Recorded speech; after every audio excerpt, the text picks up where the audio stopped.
morning, guys. It is a lovely Thursday that I'm recording this, but it will go up tomorrow, which is Friday. For this story time, I wanted to talk about how friends become family over time. I've always been one, well, I shouldn't say always, but I've been one that when people stick by my side through hard times, big trials, they tend to become family. And, you know, you look at them in a different light because they're there.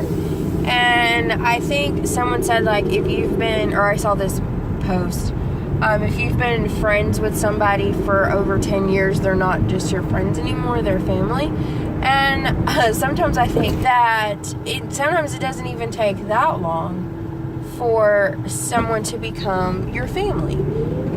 It really depends on what kind of trying things you've had in your life and how it's brought you closer. Through the years, I've had some friends that I would consider when I was younger, oh, that's my best friend, that's my best friend. And the older I got, you know, we kind of drifted away, or something happened and we just stopped talking, or life just took us in different paths, or whatever. And I've always been one that, you know, that happened for a reason, and okay. Maybe in the moment I was truly devastated, but after you learn to stand up on your own 2 feet, and maybe my life is better without them there. So again, everything's different. But back when I still lived in Houston, I had some really amazing people that came into my life, and some of them, they came into my life as a teenager, and some of them came into my life as a young adult, but I would say most of them was my late teens. They came into my life, and I really considered them, they were really good friends, and then they became really close members of my family.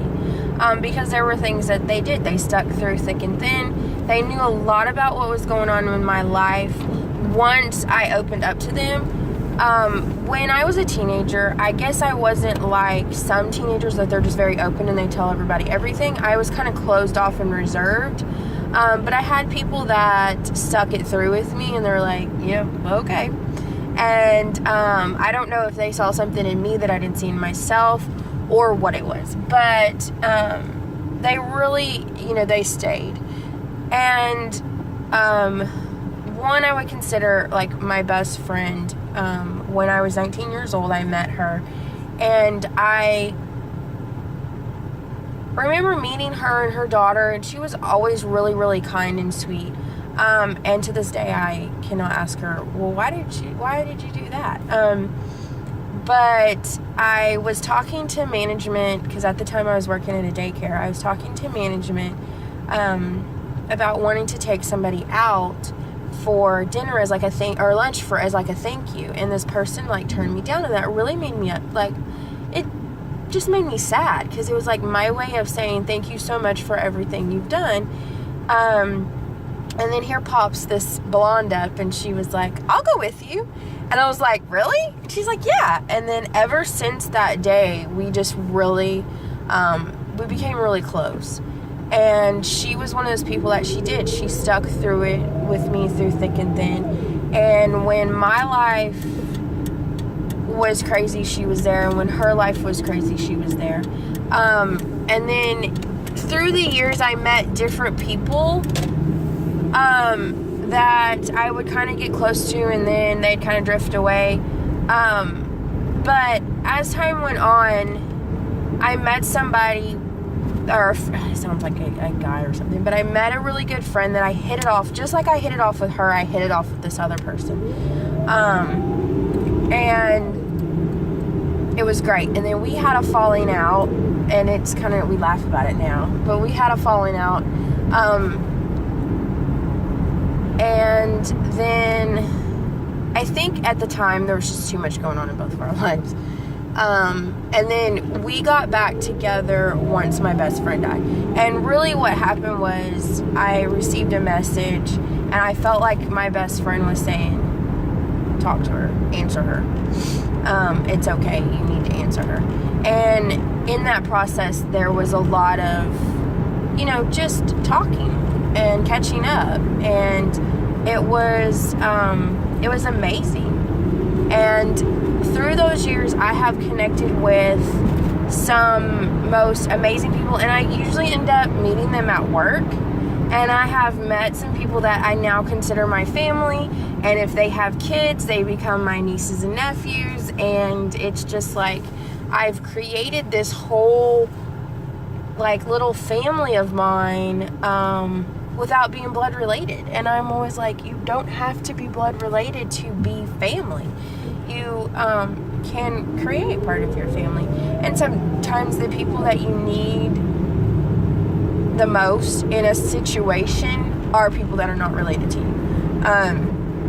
So where I live now, 2 of my sisters live here too, so that's great. At the time, one of my sisters just kind of moved back and forth, but we all kind of create the network that we need, the group, the family that we need. I shouldn't say network, but the family that we need, the people that we surround ourselves with are the people that we need.